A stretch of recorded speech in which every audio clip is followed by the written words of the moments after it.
Otro. Amén. Se oye muy raro. Gloria a Dios. Gloria a Dios. Aleluya. Se escucha. Bien, ¿se oye allá atrás? Bien. Gloria a Dios. Ahí sí. Gracias. Hablando de un cuerpo, por ejemplo, para que entremos, para que aterricemos lo que es un cuerpo tiene que ser tangible. No se puede, por ejemplo, decir que hay un cuerpo si no hay, como quien dice, una evidencia. Se hace un levantamiento si hay un homicidio, ¿verdad? Pero necesitan el cuerpo. ¿Por qué? Porque el cuerpo es la evidencia. El cuerpo dice qué le pasó. El cuerpo dice cuántas horas tiene de muerto o lo que sea. Si usted va al doctor, no hay doctor que te haga una videollamada y te va a decir qué tú tienes, porque tú tienes que estar ahí porque tú eres el cuerpo. Lo mismo pasa con la iglesia. Dice la palabra en Corintios, capítulo 12, vamos a leer a partir del 13. Capítulo 12, versículo 13. Busquemos la Biblia.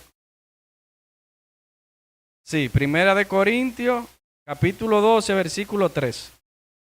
Vamos a leer esto como introducción. Amén. Porque por un solo espíritu fuimos todos bautizados en un cuerpo, sean judíos o griegos, sean esclavos o libres, y a todos se nos dio a beber de un mismo espíritu. Pero están hablando de un cuerpo. Y dimos que el cuerpo tiene que ser tangible. ¿El espíritu es tangible? No. Pero el cuerpo, estamos bien en matemática. 2 más 2, 4. Ya. Ahora estamos hablando en el mismo idioma. Y sigo leyendo en el 14. Además, el cuerpo no es un solo miembro, sino muchos. Si dijera el pie, porque no soy mano, no soy del cuerpo, por esto no sería del cuerpo. Son preguntas retóricas. Y si dijera la oreja, porque no soy ojo, no soy del cuerpo, por eso no sería del cuerpo. Es Pablo preguntando, dando la explicación. Y si todo el cuerpo fuese ojo, en el versículo 17, ¿dónde estaría el oído? Y si todo fuese oído, ¿dónde estaría el olfato? Amén. ¿Se entiende la idea? Un cuerpo, apáguenmelo por favor. Ese aire está bueno. Y sigue diciendo, escúchenme, el 18, mas ahora Dios ha colocado los miembros ¿de qué? Ok, vamos en la misma línea. Cada uno de ellos en el cuerpo como Él, énfasis hace ahí, como Él. O sea, están hablando de Dios. Porque si todos fueran un solo miembro, ¿dónde estaría el cuerpo? Pero ahora son muchos los miembros, pero el cuerpo es uno solo. Ni el ojo puede decir a la mano, no te necesito, ni tampoco la cabeza a los pies, no tengo necesidad de vosotros. Antes bien, los miembros del cuerpo que parecen débiles son los más necesarios. A mí me gusta ese ejemplo. Usted se andaba en el dedito chiquito. Ay, ese dedito cuando da en una esquinita, en la cama, en cualquier lado, lo siente el cuerpo entero, le sube hasta la cabeza el dolor. Pero ese dedito dice que no está de más. Pero no, él duele. Amén, ahí se cumple la palabra, ¿verdad? Antes bien, los miembros del cuerpo que parecen más débiles son los más necesarios. Y aquellos del cuerpo que no parecen menos dignos, a estos vestimos más dignamente. Están hablando de los genitales, Señor. Y de los que nosotros son menos decorosos, se trata con más decoro. Y seguimos diciendo, porque el pasaje es largo, pero muy bueno. Porque todos los que en nosotros, el 24, todos los que en nosotros son más decorosos, no tienen necesidad. Pero Dios ordenó el cuerpo, dando más abundante honor al que le faltaba, para que no haya desavenencia en el cuerpo, sino que los miembros todos se preocupen los unos por los otros. Hasta ahí lo voy a llevar. Entonces, Pablo está haciendo la comparación, que por ejemplo, usted no ve una prenda que anda cubriéndose la mano, a menos que haga mucho frío, o el cuello, o un sitio que no necesite decoro. Pero hay sitios que sí lo necesitan. Y eso es muy profundo porque está hablando de la necesidad que pueden tener también los hermanos. Si un hermano tiene un accidente, como le pasó al hermano Jonathan, el deber de nosotros es cubrir lo mínimo en oración. Así de simple. Porque el cuerpo tiene que dolerse. Si él no fuera parte de esta congregación, uno no lo siente tanto el dolor, porque este cuerpo que están hablando de Cristo, el cuerpo de Cristo es la congregación local. Y luego siguen más allá las congregaciones del mundo. Pero esta congregación, la nosotros estamos, y cada hermano que nos ve, puede ver el video, tiene que saber que su cuerpo local o su órgano es donde usted está. ¿Y qué pasa con los miembros de un cuerpo? Por ejemplo, cuando alguien dura mucho tiempo en coma y no mueve los pies, ¿qué pasa con esos pies? Se atrofian. Si tú no ejercitas un brazo, tú ves que pierde masa muscular. Entonces, ¿qué puede pasar también con los miembros del cuerpo de Cristo cuando no tienen función? Ahí vienen los problemas. El problema viene cuando el cuerpo no tiene ningún tipo de ejercicio. Y por eso estamos viendo, y lo voy a abarcar, lo vamos a llevar al tiempo de la apostasía. Tú ves muchas personas que se congregan en una iglesia, van y se congregan, aceptan al Señor, no encuentran ningún tipo de función o no la quieren tomar, porque todo Dios nos dio sus dones, como leímos ahorita, no todos somos ojos, no todos somos boca, no todos somos pies. Y el mismo capítulo, para no abarcarlo mucho, lo describe más para adelante y dice que no todos profetizan, no todos hacen milagros, no todos sanan, no todos hablan en lengua. Pero cada quien, dice un versículo más atrás, que Dios lo dio los dones como Él hizo. Ahora bien, ¿dónde viene el problema? Que tal vez tú no conoces tu don. O tú quieres un don que Dios no te dio, porque es como Él quiso. Si el don tuyo mínimo es venir aquí, que te sale ánimo hasta para barrer la iglesia, ya ese es tu don. Ese es uno de los que tú tienes. Ya tú lo conoces, ejercítalo. Si el tuyo es ir al hospital, tú vas, porque te sale. Hay un don. El don no necesita force, porque por eso se llaman dones. Porque los dones son talentos, son formas de, por ejemplo, en la Biblia lo retratan el don como si fuera dinero. ¿Y qué es lo que uno hace con un dinero? Salir a comprar. Cuando tú tienes necesidad, hay muchas personas que tienen dinero, mucho dinero, y por no gastarlo, se quedan pasando hambre.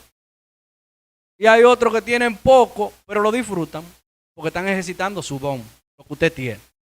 ¿Hasta ahí vamos bien? Entonces un cuerpo necesita ¿qué? Ejercicio. Moverse. Pero allá. Tenemos un don allá. Gloria a Dios, Dios te bendiga. Entonces, ahí viene el problema. Cuando no se ejercita.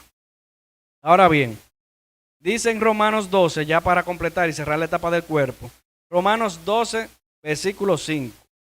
No lo busque porque lo voy a leer. Así nosotros, siendo muchos, somos un cuerpo en Cristo. Y todos los miembros los unos de los otros. O sea, no estamos sueltos. No somos independientes. Somos miembros los unos de los otros. O sea, que yo esté aquí no lo hace usted ser menos, porque usted no está haciendo una función ahora mismo. ¿Me está entendiendo? Porque yo le estoy ministrando la palabra, usted está apretando su oído. O sea, somos uno de los otros. Al final, usted se edifica. Amén. Cuando se pierde la identidad, y ahí es que viene el problema mayor, por lo que el Señor quiere que abarquemos. ¿Cuál es la forma del enemigo combatir la iglesia? ¿Cuál es la forma del enemigo contrarrestar lo que puede hacer el cuerpo? Vamos a llamarlo así, porque cuando te mencionamos cuerpo, ¿qué es lo que estamos hablando? De iglesia. Porque la cabeza es Cristo. Pero el cuerpo es lo físico, lo que se ejecuta. La única forma, ya después que usted aceptó a Cristo, que el enemigo pueda trabajar en su vida es frenándolo. Atrofiando su cuerpo. Así de simple. Porque no lo puede destruir, pero sí lo puede frenar. Vamos a ver cómo. Sigue diciendo Gálatas. En Gálatas, capítulo 5, versículo 15, búsquenlo. Ese sí es muy importante. Pero si os mordéis y os coméis unos a otros, mirad también que os consumáis los unos a otros. O sea que cuando empieza el chisme, cuando empieza la murmuración, cuando empieza la división, ¿qué pasa? Es adentro del mismo cuerpo que está pasando. ¿Qué pasa cuando a ti te da fiebre? El cuerpo mismo empieza en una reacción que tú te desgastas, te deshidrata. Ahora andan muchos virus, que muchos lo saben, da de todo, orinan por detrás, muchísimas cosas. El cuerpo empieza en un consumo. Y entonces ahí mismo llega la comparación. Porque si os mordéis y coméis unos a otros, mirad que también nos consumáis unos a otros. Sigue en el siguiente versículo, por favor. A ver qué más dice. En el 16. Sigue. O hay uno antes. No lo tengo aquí. Digo pues, andad en el espíritu y no satisfagáis los deseos de la carne. O sea, ahí conecta con eso. Inmediatamente alguien está ejecutando su obra en contra del cuerpo, ya está en la carne. Pasó a la carne porque no hay espíritu. El cuerpo es la manifestación de Cristo, nosotros aquí como iglesia. ¿Y qué es lo que hace la carne? Murmurar, destruir, la envidia, el chisme, muchísimas cosas. Los frutos de la carne son muertes. Y el cuerpo se muere, así de simple. Pura matemática. Ahora bien, ¿qué pasa cuando una persona no está consciente dentro de una congregación que es parte del cuerpo de Cristo?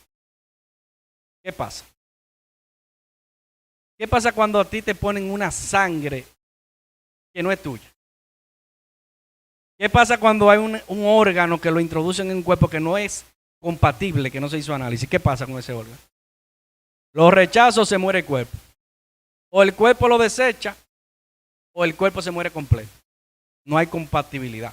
Entonces eso mismo pasa con las personas que no están claras, que no están identificadas. ¿Qué yo hago en esta congregación? ¿A qué yo vine? Yo vine a ver, nada más. Yo vine a ver qué se me pega, qué sale. Esa es la incompatibilidad.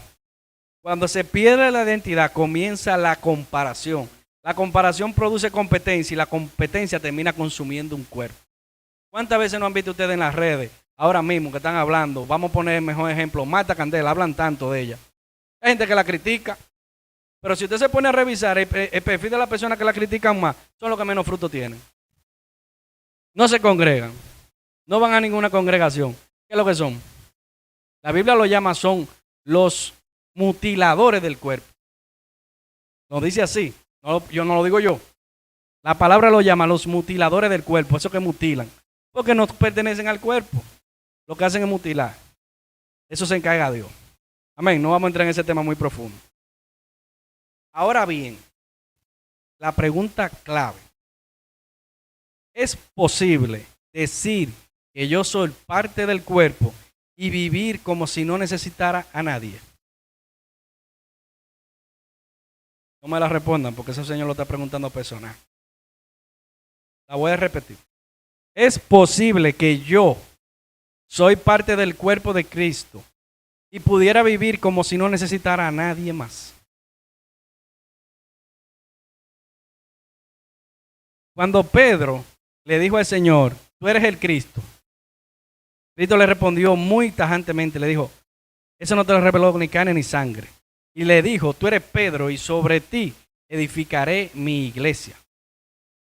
Eso es muy profundo porque cuando le dice eso, no está hablando tanto de él, no tanto de Pedro, sino sobre esa declaración. O sea que donde quiera que se declare que Cristo vino en carne, que es el Señor, que es Mesías, ya, pasa a ser parte de la iglesia.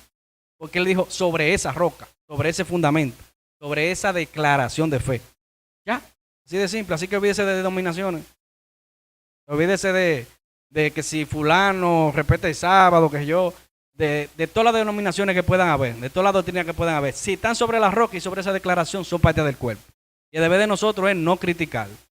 Así de simple. Dejarlo que sigan en su congregación y nosotros en la nuestra y no empezar a tirarse uno con otro.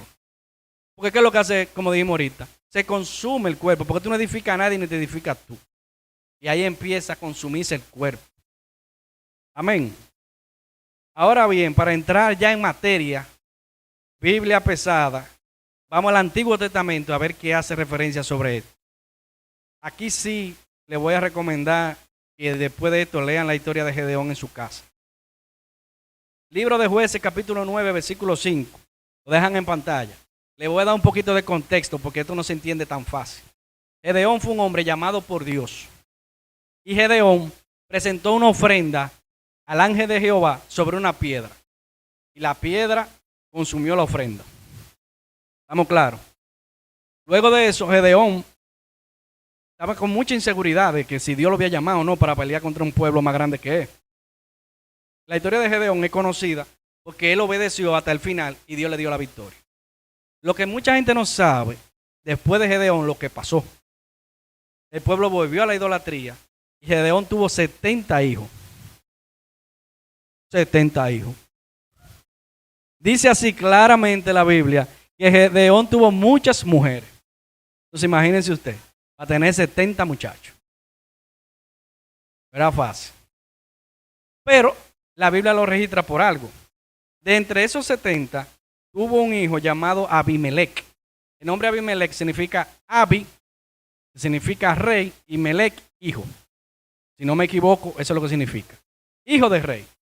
Abimelech no era un hijo promedio. Abimelech tenía carencia. Abimelech era hijo de una concubina. O sea que no era ni siquiera que él la quería mucho como esposa, sino que era hijo de una criada. ¿Qué pasa? Que Abimelech creció con su nombre, hijo de rey, y él se creyó tanto eso. Y él se creía que era un solo cuerpo y que los 70 hermanos no figuraban para el reino. Cuando murió Gedeón, él fue a su casa, a la casa de su madre, no a la casa de su padre Gedeón, de Gedeón, sino a la casa de su madre, a buscar que lo apoyaran para él apoderarse del reino.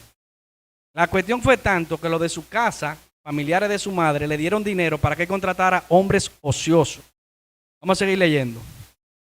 Y viniendo a la casa de su padre en Ofra, con esos hombres ociosos, agarró, y lo que dice, mató a sus hermanos, los hijos de Jerobaal. Jerobaal es Gedeón. 70 varones sobre una misma piedra, pero quedó Jotán, el hijo menor de Jerobaal, que se escondió. Vamos a hacer un análisis, señores. No estamos leyendo cualquier cosa. El libro de Jueces es sangriento. Pero usted sabe lo que agarrar. 70 hermanos tuyos. Matarlo en el mismo sitio. Como si fueran animales. No importa que griten, que patalen. 70. Uno atrás de otro en la misma piedra. Mientras Gedeón obedecía a Dios y fue llamado por Dios, sobre una piedra puso ofrenda. Y sobre una piedra puso la sangre de sus hermanos. O sea que estamos hablando de una persona que consumió su cuerpo. Su cuerpo eran sus hermanos. Eran sangre de su sangre. ¿Cómo tú vas a matar a tu hermano? Ese espíritu que él tenía era un espíritu, por eso le decían, el espíritu de Abimelech. Fue un espíritu de egoísmo, de que yo puedo solo, que yo soy el prote, que yo no necesito a nadie más. Y ese espíritu se mueve en el día de hoy. Se mueve en muchas congregaciones, se mueve con muchos predicadores que se suben y que ellos creen que son los últimos. Y son un espíritu de Abimelech, que no le importa criticar al otro, que mandar a fulano al infierno, que tú te vas para el infierno, que tú te pones esto, que te pones lo otro. Son muchas cosas que usted lo nota, que lo que no hacen, lo mínimo que hacen es edificar. No edifican a nadie, pero sí destruyen, sí sacrifican al hermano. Y cuando la gente ve eso en las redes sociales, wow, pero estos cristianos sí se tiran uno con otro. Eso no es una matanza. Es una matanza igualita que lo que hizo Abimelech. Y él no terminó bien, porque dice que Dios lo hizo pasar una vergüenza porque a él lo mató una mujer. Y en la Biblia, que una mujer mate a un hombre más en guerra, le dejó caer una piedra de un sitio alto. Dijo él, cuando se estaba agonizando a su escudero, le dijo él, mátame tú, escudero mío, antes que me digan que me mató una mujer. Pero quedó registrado aquí y pasó la vergüenza. Porque Dios se vengó de la sangre de sus hermanos, lo dice así mismo el pasaje.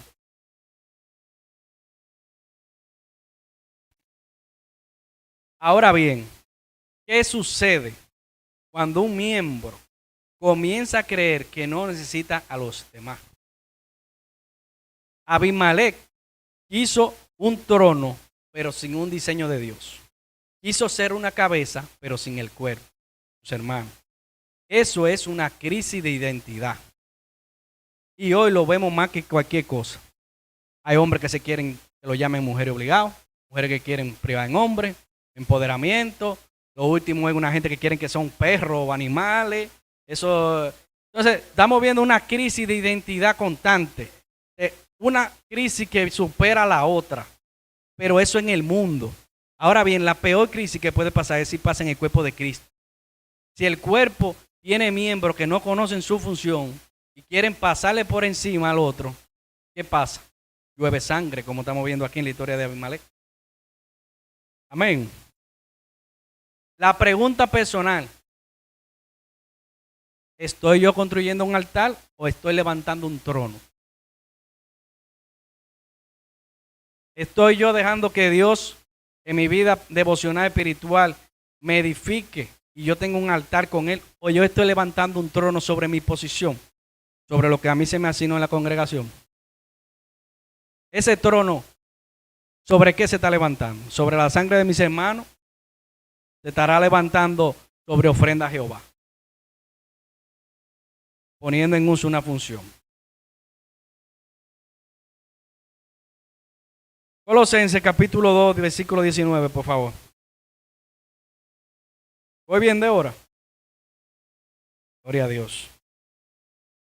Colosenses 2, versículo 19.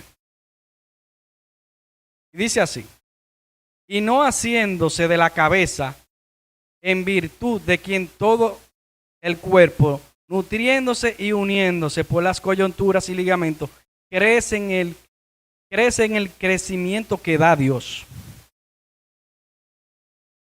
Colosenses capítulo 2, versículo 19. Verifiquen, por favor, si no la tengo mal anotada. Sí mismo es. Y no haciéndose de la cabeza, en virtud de quien todo el cuerpo, nutriéndose y uniéndose por las coyunturas y los ligamentos, crece, oigan que trabalengua, crece en el crecimiento que da Dios. Sigue el siguiente versículo, por favor, para dar más contexto.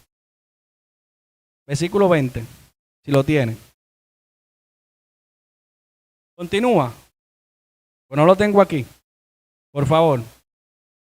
No continúa, un versículo más, ese capítulo. Pues si habéis muerto con Cristo en cuanto a los rudimentos del mundo, ¿por qué os vives en el mundo como os someter a precepto? O sea, ¿qué es lo que quiere dejar dicho ahí? Pues si habéis muerto con Cristo, ¿qué es lo que se murió? El viejo cuerpo, el viejo hombre, en cuanto a los rudimentos del mundo. ¿Cuáles son los rudimentos? La forma de ser del mundo. ¿Por qué os vivéis en el mundo, os sometéis a precepto? O sea, si ya tú tienes una función en el cuerpo de Cristo, tu accionar no puede ser como de mundo. Así de simple. Amén. Ahora seguimos con Efesios 1. Yo lo voy a leer aquí. Efesios 1, 22, 23, lo que aparece. Amén. Y sometió todas las cosas bajo sus pies y lo dio por cabeza sobre todas las cosas a la iglesia. ¿A quién? A Cristo. Está hablando cuando Cristo triunfó. La cual es su cuerpo. La plenitud de aquel que todo lo llena en todo. Voy a repetir eso. Y sometió ¿qué? Alguna. ¿Por qué todas? ¿Alguna? Todas. Bajo sus pies. Y lo dio por cabeza. ¿A quién? A Cristo. Sobre todas las cosas a la iglesia. Y ahí sigue y dice, la cual es, digan por favor el siguiente versículo porque quiero que lo lean conmigo. Estamos aprendiendo. La cual es su cuerpo. Dígalo fuerte, se están durmiendo. La plenitud de aquel que lo llena todo, en todo. O sea que Cristo llena en todo ese cuerpo. ¿Por qué? Porque su misma palabra lo dice. Antes de eso. La vid y su identidad con su fruto. Juan 15, 4 al 5. Y con esto cerramos. Juan capítulo 15, versículo 4 al 5. Le hago una pregunta. ¿Mi identidad está en Cristo o mi identidad está en mi función? Repito, mi identidad está en Cristo como hablamos ahorita, que es la cabeza, o en mi función. Esa sí es difícil. ¿Por qué? Porque uno se entrega a veces tanto a su función, que si la función se acabó, ¿qué tú vas a hacer? No hay identidad, porque la identidad no puede ser la función. Amén. Dice así, vamos a leer en palabra del Señor. Permanecer en mí y yo en vosotros.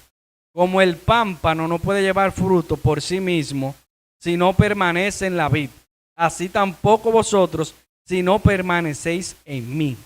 Yo soy la vid, vosotros los pámpanos. El que permanece a mí y yo en él, éste lleva mucho fruto, porque separado de mí, nada podéis ser. Mejor de ahí se explica. Ahora te hago una pregunta. Si Cristo me desconectara hoy, ¿seguiría yo dando los frutos?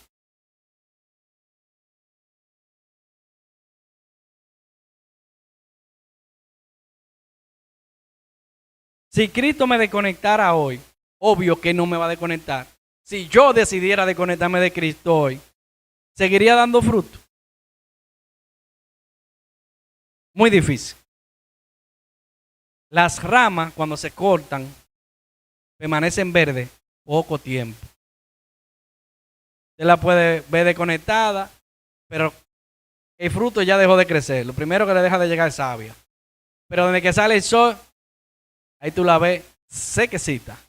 Y el fruto se echó a perder. Si tenía, se pierde.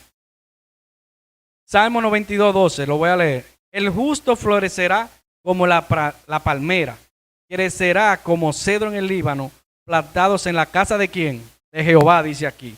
En los atrios de nuestro Dios florecerán. Una identidad verdadera produce fruto. La desconexión se queda. Y aquí vamos a entrar en la parte más gruesa del mensaje y préstenle atención. Si quiere olvídese de todo lo otro. Esto es muy profundo. Hasta a mí me voló la cabeza entender esto. Corintios capítulo 11, el 28 al 29. La pueden ir buscando al paso porque voy a agilizar con la palabra. 28 al 29. Versículo 28, versículo 29. Capítulo 11. Por tanto, pruébese cada uno a sí mismo y así coma del pan y beba de la copa. Porque el que come y bebe indignamente sin discernir, ¿qué? Sin discernir qué, porque quiero que te repitan conmigo cuando toque esa palabra. Sin discernir qué, sigue. 29. Porque el que come y bebe indignamente sin discernir el qué, el cuerpo de Cristo, juicio come y bebe para sí. Por eso muchas, y esta es una de las congregaciones, que le piden el bautismo y que su vida esté ordenada. Porque eso es un reflejo de que ya usted está en el cuerpo, está funcionando porque se sometió. Un músculo que tú le digas a este dedito, muévete, y el dedo ni se mueve. Es parte de ese cuerpo. Está ahí. Está en el cuerpo, pero no tiene función. Que te lo quiten que te lo pongan o te lo quiten es lo mismo para ti. Es adorno. Es simplemente apariencia. ¿Y con qué luchó tanto Jesús? Con los fariseos. ¿Qué fue lo que Jesús siempre le chocaba de los fariseos? Que le decía, sepulcro branqueado, que se ven bonitos por fuera y por dentro están llenos de inmundicia. Y le dijo a los discípulos también en una ocasión, cuídense de la levadura de los fariseos. Y la levadura tiene algo muy importante que hay que verla bien. La levadura lo que hace es que el pan se vea bonito. Que el pan te suave. Y que te sepa bueno, pero no te nutre. Tú te comes un pan con levadura, es nada. Lo más que te puede dar es bicho. ¿Sí? Le da mucho bicho que se come mucho pan con levadura. Pero el pan de verdad, el pan que Cristo dijo, yo soy el pan de vida, ese pan nutre. Al principio es duro, porque eso no es fácil. Yo probé un pan de eso y digo, esto sí es duro, pero nutre. Y él dijo, cuídense de la levadura de los fariseos, porque la vida religiosa, y eso abarca todas las religiones, si está con levadura, tú ves mucha apariencia, pero no hay presencia de Dios. No se nutre, nadie cambia. todo el mundo lo que va para atrás, la iglesia lo que son llenas de chisme, chismoso. Lamentablemente esa es la levadura. Y el Señor dijo, cuídense de esa levadura. ¿Por qué? Porque fermenta toda la masa. Y ahí por eso mismo llegamos a la parte más importante que dice, y coma así del pan y beba de la copa. Qué difícil. Pero ¿de qué pan es que están hablando? De pan sin levadura. De la palabra que da vida. Amén. Entonces, sin discernir el cuerpo del Señor. ¿Qué significa eso? Por eso muchas veces se le dice, póngase a cuenta con el Señor. Está bien, a lo interno hay que hacerlo. Pero si tú tienes problemas con tu hermano, ese no es el cuerpo de Cristo también. Si el cuerpo no está unido, ¿qué va a pasar? Come juicio. Porque cuando tú comes el pan y la comunión, el vino, y tú estás en desobediencia con el hermano y con Dios, tú estás comiendo un juicio. Por eso lo explica tan claro aquí. Pero si tú no entiendes que tu hermano es parte de ese pan y que esa levadura le puede hacer daño, si tú tienes levadura en tu vida, el hermano puede sufrir. Amén. Discernir el cuerpo de Cristo es reconocer que estoy en unidad y estoy unido. Y la unidad no es emoción, es responsabilidad espiritual. La unidad no es una emoción, es responsabilidad. Si a mí se me asigna algo, lo estaba hablando con el pastor hace un momentico, y yo, porque quiero agradar al pastor o quiero agradar a un líder, le digo, sí, yo lo voy a hacer, por emoción, y después no cumplo. Yo no estoy haciéndole daño al cuerpo de Cristo. Es levadura porque es apariencia.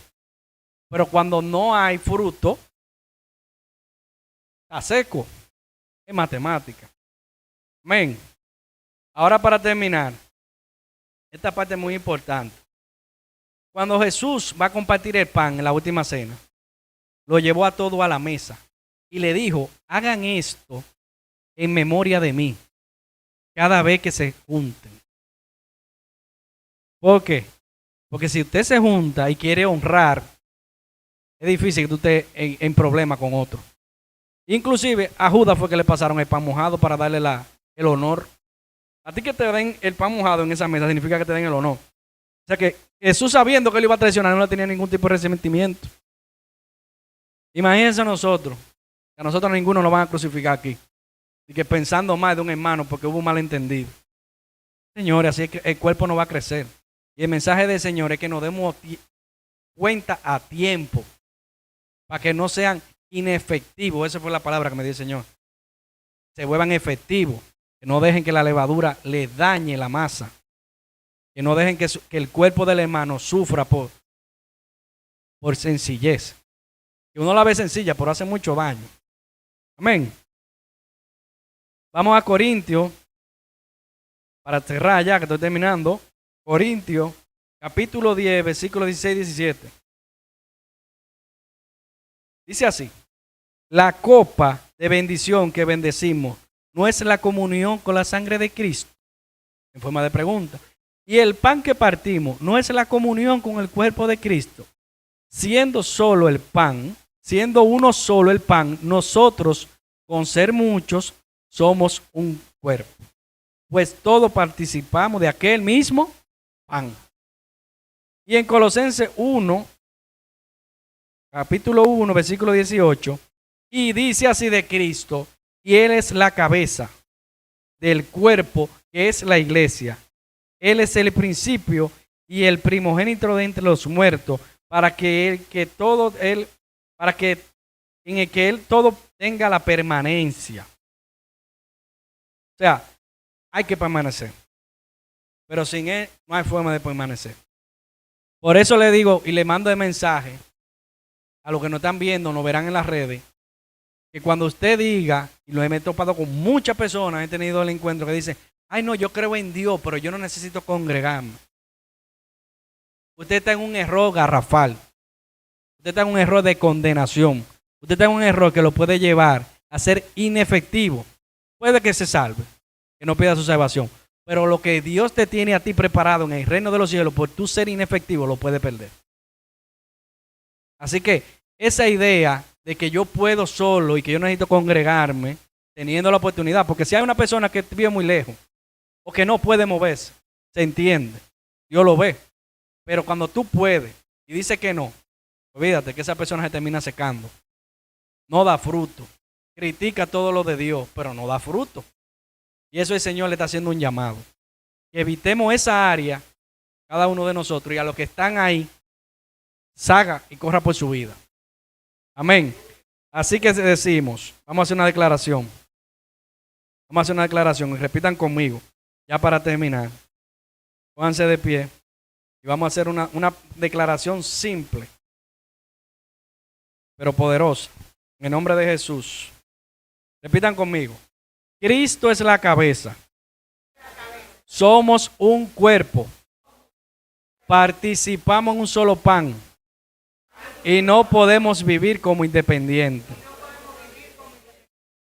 Amén. Gloria a Dios. Hasta aquí el mensaje, señores.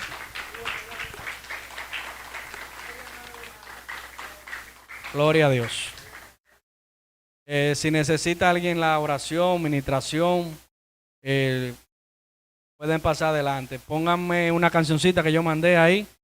Los hermanos que se la gocen, porque también un poquito movida, poquito, da más bajita. Y medítenla.